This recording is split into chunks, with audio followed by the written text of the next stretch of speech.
Hello बच्चों, ये question कर लेते हैं। A charge quarter ring is placed in the X Y plane with its center at the origin as shown. The ring has uniform positive charge on the half part and the other half has uniformly distributed negative charge. The direction of net electric field due to quarter ring at the origin is along, यहाँ lambda जो है वो linear charge density दी गई है और किस direction में electric field होगी ओरिजिन पर ये हमें बताना है। यहाँ पर जो की कॉन्सेप्ट हो जाएगा, हमें अगर कोई इनक्लोज रिंग दे दी जाए, अगर एक सर्कुलर रिंग होती तो उसमें हम इलेक्ट्रिक फील्ड लाइंस किस तरह से ड्रॉ करते हैं, अगर हमें वो याद हो, वो हमें प्रैक्टिस हो, तो अगर क्वार्टर ऑफ रिंग दिया जाए तो हम इलेक्ट्रिक फील्ड लाइंस ड्रॉ कर सकते हैं। और फिर दूसरा हमारा कॉन्सेप्ट यहाँ यूज हो जाएगा, वेक्टर्स के कंपोनेंट किस तरह से निकालते हैं। एक सिमेट्री हमें मिल जाएगी जिसके हिसाब से हम नेट इलेक्ट्रिक फील्ड ग्राफिकली निकाल पाएंगे। यहाँ पे डायग्राम देखिए, यहाँ पर रिंग बनाने का ट्राई करते हैं जिस तरह से हमें दिया हुआ है। ओरिजिन यहाँ सेंटर में है, यहाँ पर ओरिजिन है, तो हमें रिंग बनानी चाहिए। मान लीजिए इसका जो हाफ पार्ट है, इन्होंने बोला ये ऊपर वाला पार्ट जो है that is negatively charged, this is negative lambda. और यहाँ पर जो डेंसिटी है वो सेम है, बट जो चार्ज है दैट इज डिफरेंट, यहाँ पे पॉजिटिव है। तो पॉजिटिव क्या करेगा, पॉजिटिव से इलेक्ट्रिक फील्ड लाइंस कैसे बनाएंगे और नेगेटिव से इलेक्ट्रिक फील्ड लाइंस कैसे बनाएंगे। पहले पॉजिटिव चार्ज का आसान होगा। तो पॉजिटिव चार्ज का क्या होता है, away from the charge, because it is a circular part of circular ring, तो हम जो एक डायमीटर है वो ले सकते हैं। तो इसके सेंटर से अगर आप ड्रॉ करें तो इस तरह से अगर आप एक ड्रॉ करेंगे तो this you will get the electric field we can draw. और अगर हमें सेंटर पे देखना है सिर्फ, तो आई कैन से यहाँ पर जो लग रही होगी से, यहाँ से जो लग रही होगी that will be like this. अब दूसरा नेगेटिव चार्ज है तो इसकी इलेक्ट्रिक फील्ड अंदर को नहीं आने वाली, अपनी तरफ आएंगी। It will toward the negative charge, हमारी इलेक्ट्रिक फील्ड लाइंस होती हैं तो यही चीज होगी, but it will be the opposite way. अगर ये पॉजिटिव चार्ज होता तो मैं यहाँ पर डायमीटर में इस डायरेक्शन में बना देता, but it is negative charge, it has to go this side. तो बना लेते हैं इसे, तो it will be this side. ये हमारी इलेक्ट्रिक फील्ड लाइन हमने बना ली।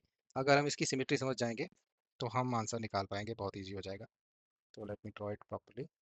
इस तरह से नेट इलेक्ट्रिक फील्ड, ये अगर पार्ट अलग अलग करके ले लें तो ऐसे मिलेगी। अब इनका कुछ नेट प्रभाव जो होगा ओरिजिन पे वो हमें देखना है। तो हमें क्या करना पड़ेगा, इनके कंपोनेंट्स तोड़ने पड़ेंगे। तो देखिए यहाँ पर अगर हम नेगेटिव चार्ज का यहाँ पे कंपोनेंट तोड़ते हैं तो दिस विल बी, ठीक है, और यहाँ पे इसको नीचे कर देते हैं। ये यहाँ अगर पॉजिटिव चार्ज का देखें तो इस तरह से कंपोनेंट तोड़ सकते हैं। So this will be the horizontal component and this will be the, sorry, this will be the vertical and this will be the horizontal, and this will be the horizontal component, dot से दिखाते हैं for the positive charge, and this will be the vertical component for positive charge। अब देखिए यहाँ पर अगर आप y direction में देखें तो हमारा ये जो है इलेक्ट्रिक फील्ड ज़्यादा है और नीचे जो है वो कम है, तो हमारा नेट प्रभाव जो है वो ऊपर को रहने वाला है। और सिमेट्री के हिसाब से हम ये भी जानते हैं जो भी इनका डिफरेंस होगा दैट विल बी इक्वल, क्योंकि देखिए यहाँ ध्यान से ये एंगल और ये एंगल सिमेट्री से अगर हमने डायग्राम बनाया है तो आप जान पाएंगे कि ये सेम है। तो जितना एक का डिफरेंस होगा, यानी कि this minus this will be equal to this minus this, तो ये सिमेट्री से हम समझ पा रहे हैं। तो जो नेट प्रभाव होगा उसको बना देते हैं। So the net effect will be, अगर हमें ये कैंसल आउट करना है तो यहाँ तक ही पहुंचा मान लीजिए।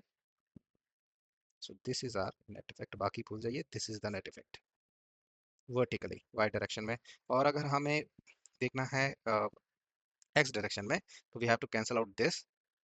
तो यहाँ तक मान लीजिए इसने प्रभाव इसका खा लिया, कैंसल आउट कर दिया, और इतना नेट इफेक्ट हमारा हॉरिजॉन्टली बचा। दिस विल बी सेम, ये दोनों जो होंगे सेम मैग्नीट्यूड में होंगे। पैरेललोग्राम लो लगा दें like this, so will get the direction of this, get the direction like this. तो आप क्वेश्चन में देख लेते हैं ये डायरेक्शन कहाँ दी गई है। So will go back to the question. Yes, तो हमारी जो करेक्ट आंसर है दैट इज ओ डी। तो हमारा जो डी ऑप्शन है that is the correct option.